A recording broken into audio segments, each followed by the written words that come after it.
কি হে বিনোদ, তোমার তো দেখি কোনো খোঁজ খবর নেই গো। বলি হারিয়ে টারিয়ে গিয়েছিলে নাকি? কোথায় আর হারাবো দাদা, কোথাও গিয়ে কি আর শান্তি আছে? কেন কেন, তোর শান্তি আবার কে কেড়ে নিল? হ্যাঁ, কি আর বলবো দাদা, করি তো মাছের ব্যবসা, কিন্তু বউ তো আমাকে মনে করে আমি যেন কোনো কোটিপতি ব্যবসায়ী। ওরে, বউয়েরা এমনই হয়। তা এসব কথা তুই আমাকে কেন শোনাচ্ছিস ভাই?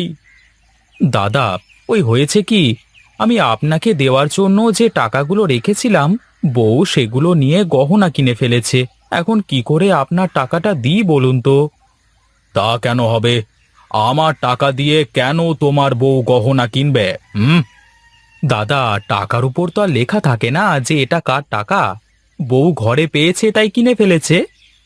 তাই বলে আমার টাকা দিয়ে গহনা? আমি মানতে পারবো না। আমি আজকের মধ্যেই আমার টাকাটা চাই, যে করি হোক।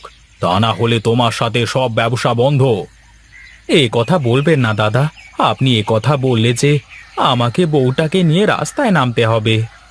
অত কিছু বুঝি নে, আমি এক কথার মানুষ। যা বললাম তাই করোগে গিয়ে।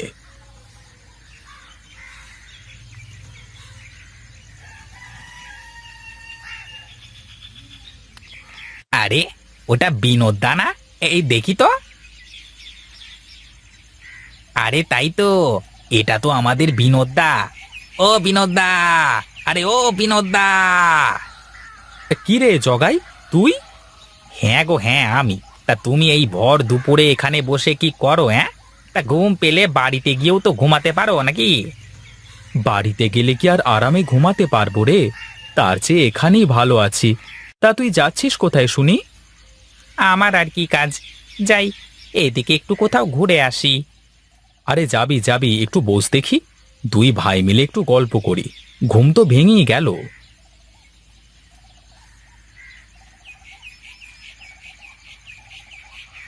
কই গো গিন্নি, কোথায় তুমি?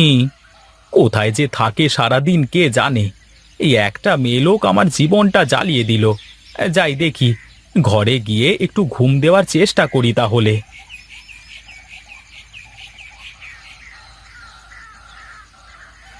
বাহ বাহ বাহ বাহ বাহ বাহ!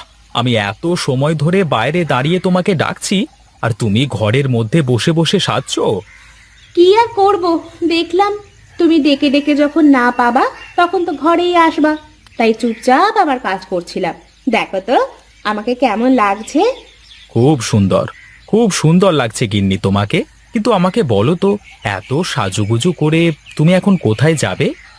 ও মা, কোথাও গেলেই যে সাজতে হয়, না গেলে যে সাজতে নেই, এ কথা তোমাকে কে বলেছে শুনি?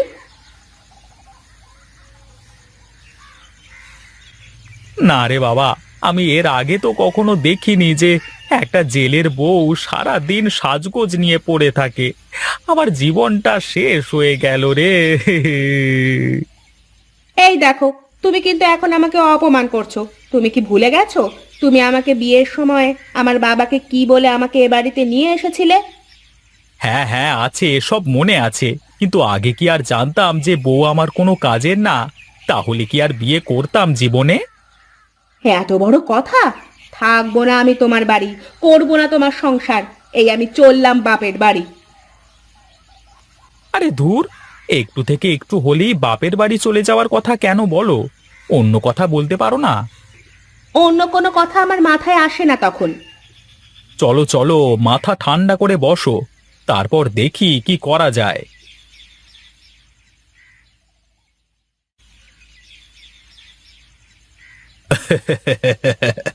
দেখ দেখ রামু, দেখ চিংড়িগুলো কেমন তাড়াতাড়ি বড় হচ্ছে।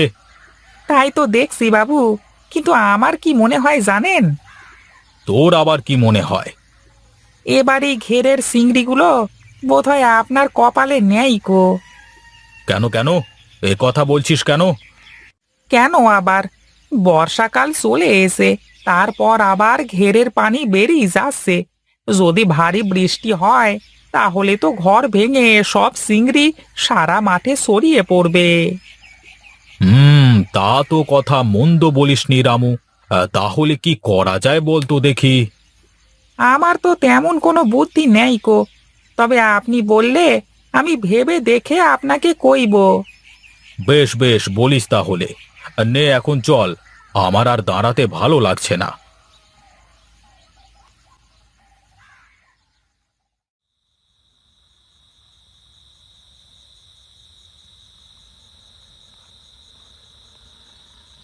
কি গো, তুমি এমন চুপচাপ হয়ে আছো কেন? কোনো কথা বলো না। ভাবছি গো গিন্নি, ভাবছি। তোমার এত ভাবনা কিসের গো, একটু বলবা?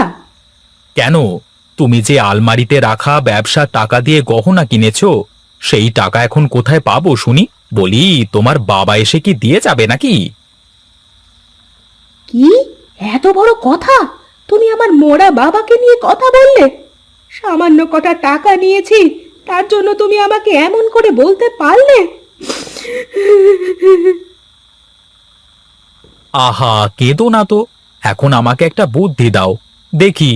কাল তো হারান্দাকে তার মাছের সব টাকা ফেরত দিতে হবে।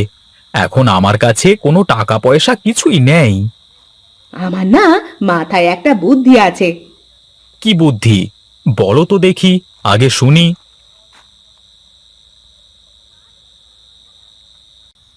আরে বাহ, এই না হলে তুমি আমার গিন্নি!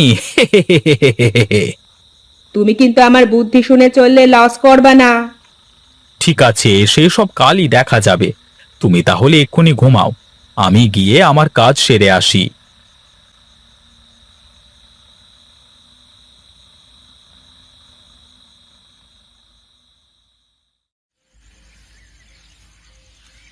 একই রে রামু, একই দেখছি আমি। আমার যে সারে সর্বনাশ হয়ে গেল রে। বাবু, গরিবের কথা বাসি হলেও মিষ্টি লাগে। আমি তো কালই আপনাকে বলেছিলাম। কালই তো বললি, কিন্তু এসব করতে তো সময় লাগে নাকি? এখন দেখ দেখ, হারামজাদা বিনোদ ওর জমিতে কেমন জাল দিয়ে ঘিরেছে। হায় হায় রে, আমার ঘেরের সব চিংড়ি এখন বিনোদের জমিতে। সে কি দাদা, আপনার মুখখানা এমন মলিন হয়ে আছে কেন? কি হয়েছে? কি হয়েছে? বলি, চালাকি করবার আর জায়গা পাও না, তাই না? দেখেছেন দাদা, আপনার সামনে কেমন আমাকে কথা শোনাচ্ছে। কথা শোনাবে না তো কি করবে শুনি? তুই চালাকি করে আমার ঘেরের সব চিংড়ি তোর জমিতে আটকে রেখেছিস। কি যে বলেন! কি হলো? আমি হাসির কি বললাম যে তুই আমার কথা শুনে হাসতে শুরু করলি? আমাকে কি তোর জোকার মনে হয় নাকি? না দাদা, তা কেন হবে? আমি কি আপনাকে তা মনে করতে পারি বলেন? তোর সব বুদ্ধি আমার সামনে ধরা পড়ে গেছে বিনোদ।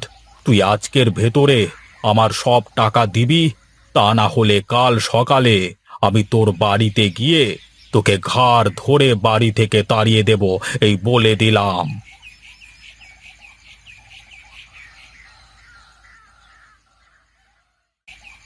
কি গো, হারান বাবু কিছু বললো?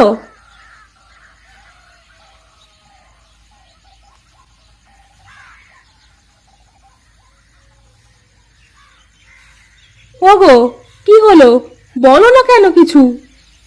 কি আর বলবো, হারানবাবু বলল আজকের ভেতরে মাছের সব টাকা না দিতে পারলে কাল সকালে লোকজন নিয়ে আসবে, তারপর আমাদের বাড়ি থেকে ঘাড় ধাক্কা দিয়ে বের করে দেবে।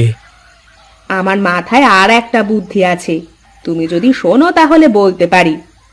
তোমার কথা শুনেই তো আজ আমার এমন দশা, এখন আবার নতুন করে বুদ্ধি দিতে চাচ্ছ? শোনোই না একবার আমার কথাটা। এবার যদি কাজ না হয় তাহলে আর কখনো তোমাকে আমার কথা শুনে চলতে হবে না। ঠিক আছে, এবার তাহলে আমি গিয়ে দেখি কোনো কাজ হয় নাকি।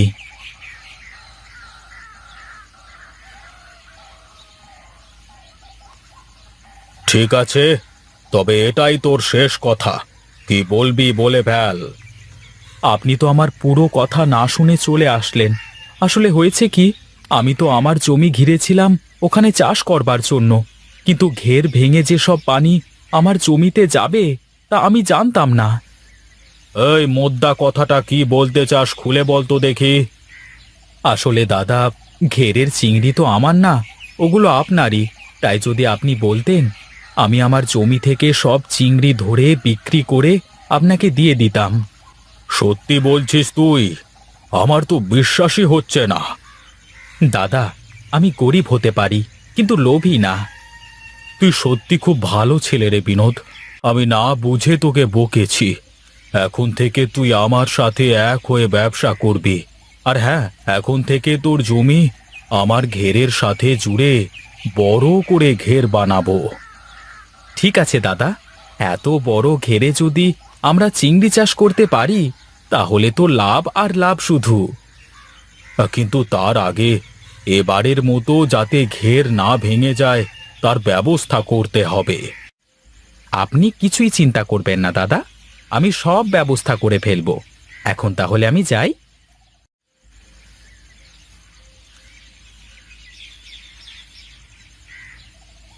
যাক, শেষমেশ বইয়ের কথায় রক্ষে পেলাম। এখন থেকে বইয়ের কথা শুনেই সব কাজ করব।